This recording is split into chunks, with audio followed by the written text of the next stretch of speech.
જય શ્રી કૃષ્ણ. કેમ છો? જય માતાજી. તમે બધા મજામાં છો? હું પણ બહુ મજામાં છું. તો હવે આવી રહી છે ઉત્તરાયણ. હેપી ઉત્તરાયણ સબ બધાને, તમને બધાને હું કહું છું મારા તરફથી જય શ્રી કૃષ્ણ. તમે બધા કેમ છો? મજામાં હશો? તો ઉત્તરાયણના દિવસે આપણે શું આપણે કાળજી રાખવાની છે? તો પહેલી વાત તો હું એમ કહીશ કે ચાઇનીઝ દોરી બિલકુલ લેતા નહીં. ચાઇનીઝ દોરીની સરકારે બેન્ડ મારી છે, તો એને બંધ કર્યો છે. શું કામ? કે ચાઇનીઝ દોરી લેવાથી એક્સિડન્ટ વધારે કેસ બને છે. ઉડતા પક્ષીઓને નુકસાન પહોંચે છે. એના ગળામાં આવી જાય છે, એના પગમાં આવી જાય છે, તો એ પક્ષી મરી જાય છે. બરોબર.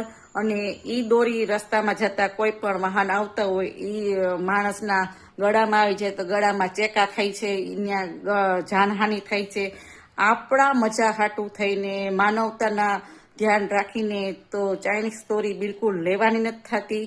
સાદા દોરા વાપરો. જેટલા માંજા હોય 5,000ની તમે માંજા લ્યો ને તમે પકાવો, બધું કરો, પાકો કરો. એ નુકસાનની પણ આ ચાઇનીઝ દોરીથી ગળા કપાઈ જાય, કોકની જાનહાનિ થાય, એવું આપણે નથી કરવાનું. બરોબર. અને આ દિવસે આપણે ગામડામાં હજી ઘણા ગામડામાં હજી એવું થાય કે રાતે બાજરો પલાળી હવાર કુકરમાં બાફીને અને ગાયોને ખવડાવે, ઘૂઘરી કરીને ખવડાવે. ઘૂઘરી એટલે હું? રાતે ઘઉંને પલાળી દેવાના, સવારે સીટીયું મારી દેવાની. એ ઘૂઘરી, બાજરાની ઘૂઘરી, એ ગાયોને ખવડાવતા. તો એ દાન પૂન બહુ સારું હતું. અને અત્યારે તો સિટીમાં તો ગાયું તો મળે નહીં, તો ગૌશાળામાં આપણે દાન પૂન કરવા જઈએ છીએ. આપણી યથાશક્તિ પ્રમાણે તમે દાન પૂન કરી શકો. નીર છે, કાંઈ પણ વસ્તુ આપણે ખવડાવી શકો. રસ્તામાં બધા ડોગ હોય, એને તમે બિસ્કિટ છે, દૂધ છે, તમે ગમે પશુઓને પણ તમે ખવડાવી શકો. તમારી યથાશક્તિ પ્રમાણે દાન પૂન કરી શકો. બેનો દીકરીઓને તમે કપડાં આપો, વસ્ત્રદાન કરો, પૈસા દો, તમારા યથાશક્તિ હોય એ પ્રમાણે. અને એ દિવસે નવા વસ્ત્રનું દાન કરવું, ઉતરેલા કપડાનું દાન નહીં કરવાનું. બરોબર દોસ્તો? તો આ છે. અને ખીરના દિવસે સૂર્યનારાયણને અર્ધ દેવાનું ન ભૂલતા. એમાં ગંગાજળ, પાણી, સફેદ તલ એ નાખીને, લાલ ચંદન નાખીને અર્ધ દેવાનો છે.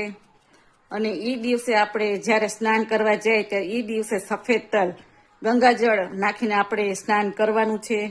બરોબર દોસ્તો? તો એ કરવાથી આપણા જે દાન પૂન જેટલું કર્યું છે, તો આપણા કુંડલીના જેટલા આપણા ગ્રહ છે એ સારા થાય છે.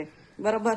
અને ધાબે ચડી જાઓ, મજા કરો. અને હા, બાળકોને તો, માયુને તો ખાસ, એના વાલીઓને, કે આપણું બાળક ધાબા ઉપર હોય ત્યારે બાળક આપણે આજુબાજુ નજર સામે હોય એટલું ધ્યાન રાખજો.